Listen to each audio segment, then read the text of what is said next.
स्वागत है आपका SKPCS एकेडमी में। आज आप लोग भारतीय राज्य मिजोरम के विषय में जानोगे। मिजोरम से संबंधित परीक्षा की दृष्टि से क्या क्या याद रखना है।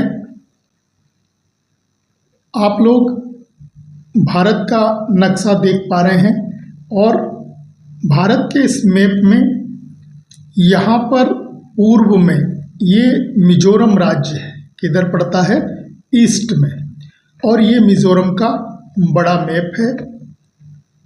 क्षेत्रफल मिजोरम का 21,081 वर्ग किलोमीटर है। जनसंख्या 2011 की जनगणना के अनुसार 10,97,000 है। राजधानी आइजोल है। सीमा रेखा भी ध्यान रखेंगे। मिजोरम की सीमा रेखा भारत के 3 राज्यों को छूती है, त्रिपुरा, असम और मणिपुर। ये मणिपुर से छू रही है। यहाँ पर इधर असम है और यहाँ त्रिपुरा है। साथ ही 2 देशों से भी मिजोरम की सीमा लगती है, एक बांग्लादेश और दूसरा म्यांमार। तो बांग्लादेश और म्यांमार 2 देशों से व 3 भारतीय राज्यों त्रिपुरा, असम और मणिपुर से इसकी सीमा लगती है। मिजोरम का राज्य पशु हिमालयन सीरो है। ये हिमालयन सीरो राज्य पशु है मिजोरम का। राज्य पक्षी धारीदार पूंछ वाला तीतर या फिर कहें मिसेज ह्यूम का तीतर, ये राज्य पक्षी है। राज्य वृक्ष नाग केसर या मेसुआ फेरी, ये राज्य वृक्ष है। और राज्य पुष्प क्या है, रेड वांडा या फिर लाल वांडा, ये राज्य पुष्प है। मिजोरम में कुल 11 जिले हैं। कौन कौन से, चम्फोई, कोलासिब, लांगटलाई, लुंगलेई, मामित या मामिट, सेहा, हाथियाल, खाबजोल, सेतुवल, शेरछिप और आइजोल। तो कुल मिलाकर कितने, 11 जिले हैं। राजनीतिक स्थिति अगर देखें तो विधानसभा की सीटें वहाँ 40 हैं, लोकसभा की 1 सीट है और राज्यसभा की 1 सीट है। मिजोरम गुवाहाटी हाईकोर्ट के अधिकार क्षेत्र में आता है। वैसे एक खंडपीठ आइजोल में भी है। मिजोरम में मिजो और अंग्रेजी ये मुख्य भाषाएं बोली जाती हैं। मिजोरम का इतिहास जान लेते हैं। 1891 में मिजोरम अंग्रेजों के कब्जे में जाने के बाद कुछ वर्षों तक उत्तर का लुसाई पर्वतीय क्षेत्र, असम के और आधा दक्षिणी भाग बंगाल के अधिकार में रहा। 1898 में दोनों को मिलाकर एक जिला बना दिया गया, जिसे लुसाई हिल्स जिला नाम दिया गया और यह असम के मुख्य आयुक्त प्रशासन में आ गया। 1872 में मिजोरम केंद्र शासित प्रदेश बना। भारत सरकार और मिजो नेशनल फ्रंट के बीच 1986 में ऐतिहासिक समझौते के फलस्वरूप 1987 में इसे पूर्ण राज्य का दर्जा दिया गया। तो मिजोरम को पूर्ण राज्य का दर्जा कब मिला, 1987 में। और ये केंद्र शासित कब बना था, 1972 में। वर्तमान में अधिकांश मिजो लोग ईसाई धर्म को मानते हैं। मिजो भाषा की अपनी कोई लिपि नहीं है। इन्होंने औपचारिक रूप से रोमन लिपि को ही अपनाया है। तो मिजोरम में मिजो भाषा बोली जाती है। धर्म किसको मानते हैं मिजो लोग, ईसाई धर्म को मानते हैं। लेकिन मिजो भाषा की अपनी कोई लिपि नहीं है, इसलिए औपचारिक रूप से उन्होंने रोमन लिपि को अपनाया हुआ है। राष्ट्रीय पार्क और राष्ट्रीय अभयारण्य भी मिजोरम के ध्यान रखिएगा। मुरलेन नेशनल पार्क ये चम्फोई जिले में है। फोंग मुई ब्लू माउंटेन नेशनल पार्क ये लांगटलाई जिले में है। डंपा टाइगर रिजर्व मामिट जिले में।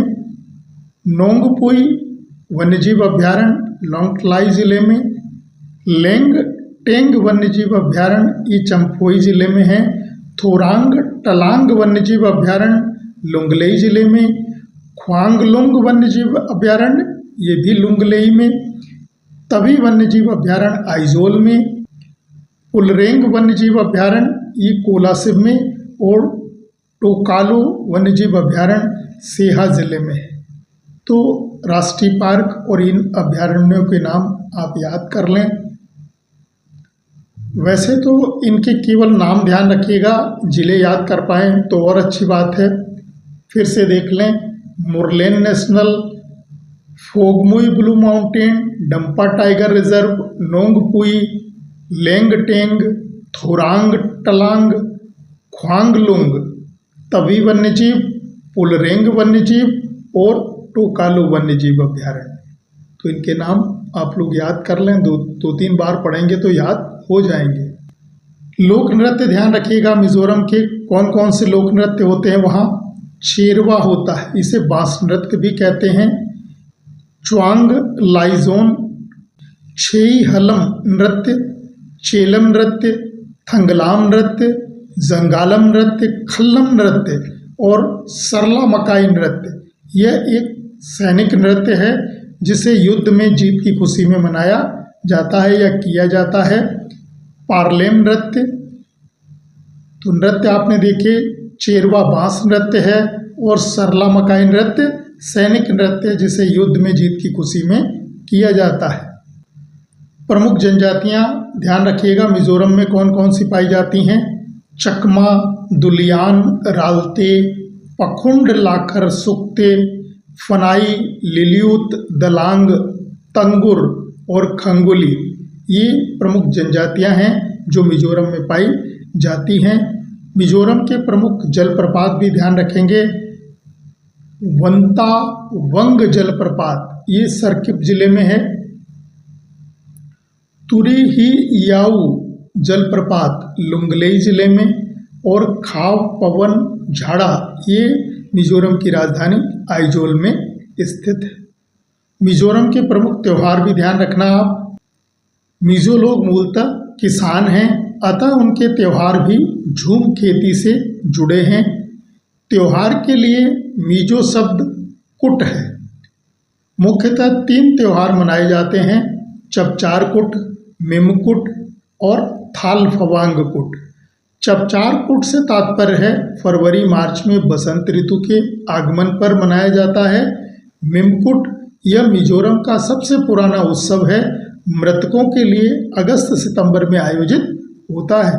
थाल फवांग कुट ये नवंबर में आयोजित होता है। तो मिजोरम के लोग 3 प्रमुख त्यौहार मनाते हैं, चपचार कुट, मिमकुट और थाल फवांग कुट। और त्यौहार के लिए मिजो शब्द क्या होता है, कुट होता है। प्रमुख नदियां ध्यान रखिएगा, छिमतुईपुई नदी, लवांग नदी, सोनी नदी, बराक नदी, कर्णफूली नदी ये सारी नदियां मिजोरम में बहती हैं। तुईपुई नदी मिजोरम व म्यांमार के चिन राज्य व रखाइन राज्य में बहती है। यह इन दोनों के मध्य अंतर्राष्ट्रीय सीमा भी बनाती है। तो मिजोरम और म्यांमार के बीच, मिजोरम और म्यांमार के बीच कौन सी नदी, तुईपुई नदी बहती है जो अंतर्राष्ट्रीय सीमा बनाती है। और म्यांमार में ही कौन सा प्रांत पड़ता है, रखाइन प्रांत पड़ता है। रखाइन प्रांत में ही रोहिंग्या वाली समस्या है। जो रोहिंग्या मुस्लिम हैं वो किस प्रांत में रहते हैं, म्यांमार के रखाइन प्रांत में रहते हैं।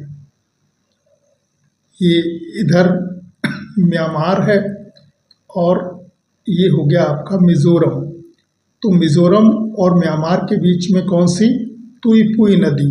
और म्यांमार का पुराना नाम क्या था, तो बर्मा था, जिसकी राजधानी रंगून थी।